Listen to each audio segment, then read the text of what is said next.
नमस्कार. आजपासून आपण 30 दिवसाची सिरीज चालू करणार आहोत.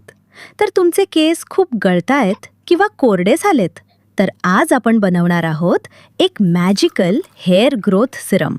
फक्त 2 नैसर्गिक गोष्टींपासून. एका ग्लासमध्ये 2 चमचे मेथी दाणे रात्रभर पाण्यात भिजत ठेवा. सकाळी हे पाणी गाळून घ्या. मेथीमध्ये निकोटिनिक ॲसिड असतं, जे केसांच्या मुळांना मजबूत करतं. आता या मेथीच्या पाण्यात व्हिटॅमिन ई कॅप्सूल फोडून त्यातलं तेल टाका. हे मिश्रण छान मिक्स करा आणि एका स्प्रे बॉटलमध्ये भरून ठेवा.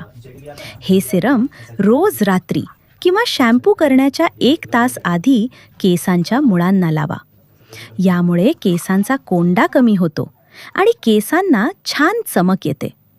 अशाच सोप्या टिप्ससाठी फॉलो करायला विसरू नका. धन्यवाद.